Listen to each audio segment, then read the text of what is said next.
we address the fundamental side of the story ahead of the earnings season and also a couple of now geopolitical concerns. How does the portfolio need to be shaped up, whether there are changes that need to be done in the first place?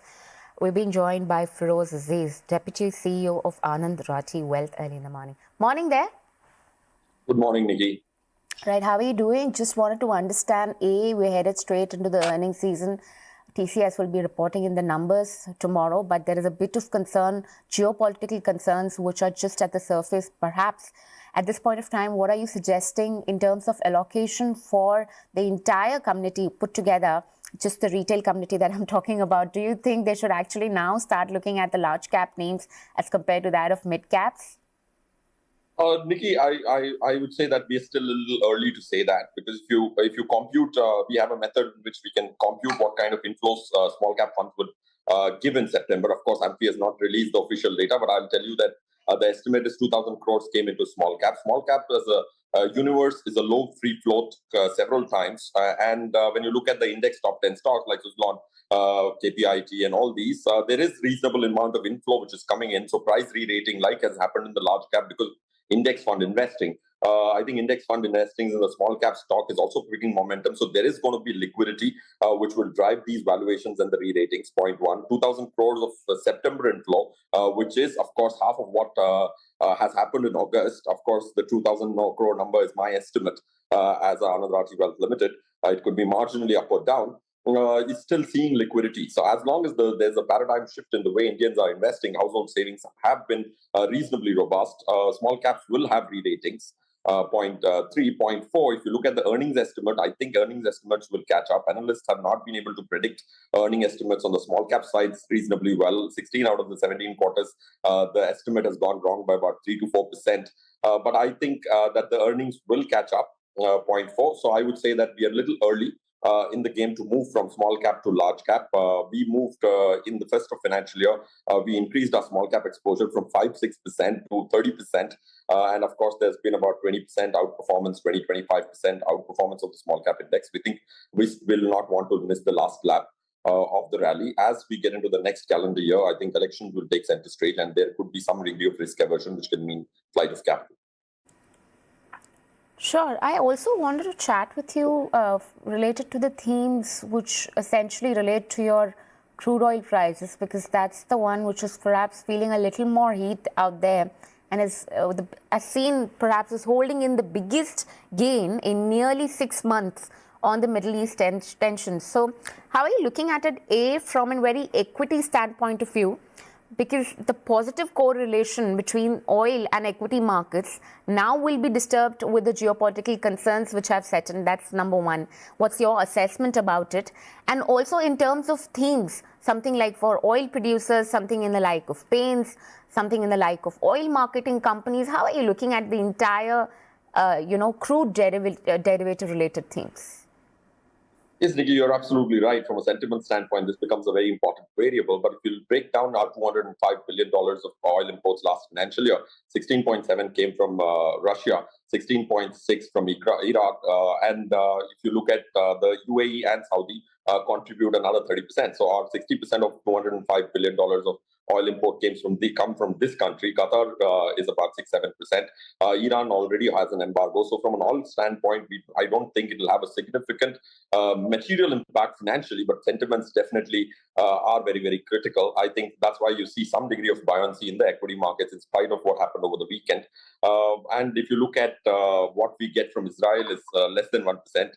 So I don't think it'll impact materially, because the other very, very overwhelming variables from an Indian standpoint, which will dictate the markets and its liquidity. If you look at the FII flow, has been negative for about $1 billion for the first few days of this year, of this month. And last month, you saw about 14,000 crores going out. Domestic inflow was 20,000 crores. I think liquidity will drive the market. Still, elections become the key focal point of the direction of the market, and crude, I think, will be behind us. Of course, this time around, the unsettlement is calling for countries taking sides, which could have implications, but I think we have to keep an eye on it. But I don't see a large concern from an equity market and its correction, because we're already down about 3-4% from the 11th of September levels, which was driven by FII flow.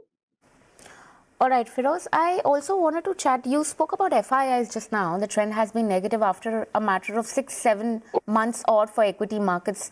Maybe one could just look at aberrations of sorts coming in for the FII trend. I wanted to understand from you if treasury yields, if they were rising for that matter, do you think the trend further going to that direction, FIIs could be more of net sellers, and by virtue of that, you would see further sell down coming in the financials name? There's a downgrade report which has already come in by HSBC. You think that will probably weigh down the markets further? I don't think so, Nikki. Of course, there could be 4, 5, 7% corrections in the equity market for an investor is the part of the game. If you're trying to predict trends which are going to be accentuated and larger falls, I don't think this could be the reason of a larger fall.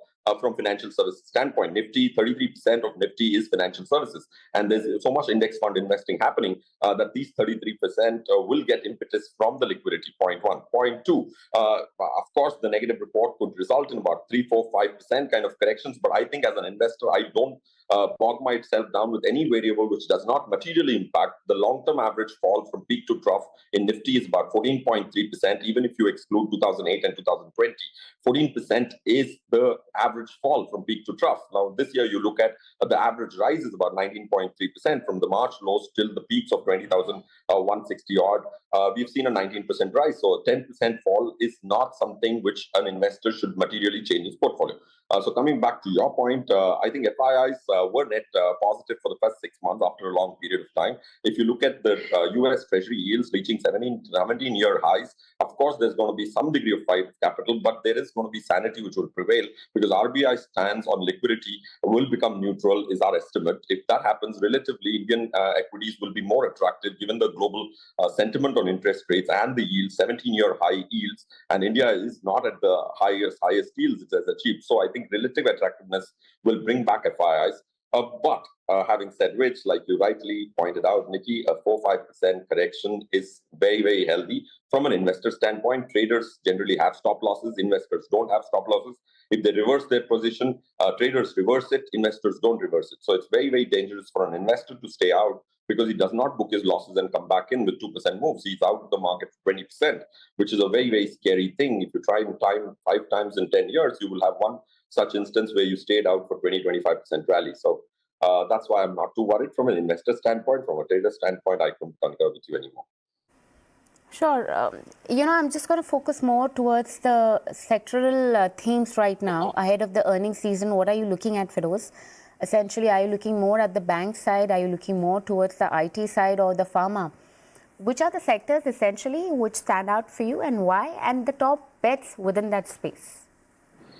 Nikki, I think one thing from a larger theme perspective, there's a shift in the way Indians are spending. So I think spending towards services is going up. So all the service sector industry, healthcare, transport, education, entertainment, all these will get some impetus because of the paradigm shift in the way India is spending. And India, when it starts spending, it's a big elephant. And if it goes in a certain direction over long periods of time, structurally, there could be volume growth for these industries. And in turn, the margin growth could be a little concerned. But I think over a period of the next 4-5 years, this is one theme one should definitely play out in a portfolio because there is a shift in the spending pattern. And that's the green shoots of that are very, very evident.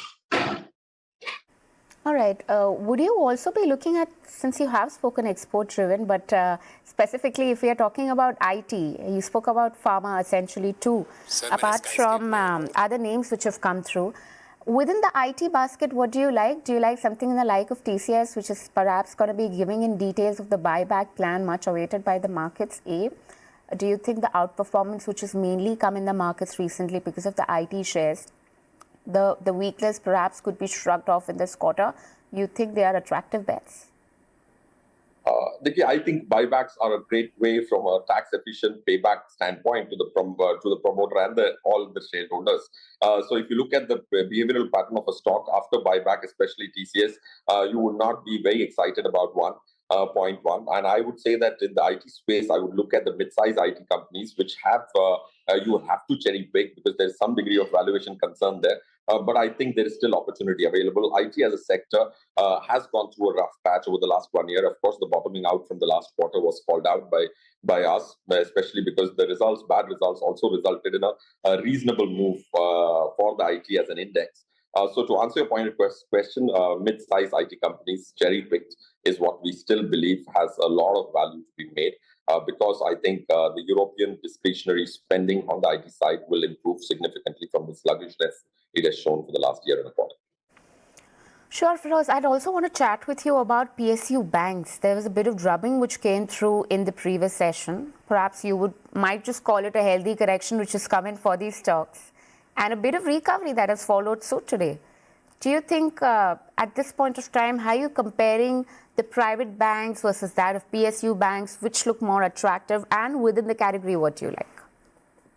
PSU banks were always categorized as value stocks. If you look at the funds which are driven by the principle of value, are now in a dilemma whether these remain value stocks or not. Do they remain dividend yield stocks or not? So there is going to be some degree of outflow from the domestic institutional players because the mandate they've been receiving is value and dividend.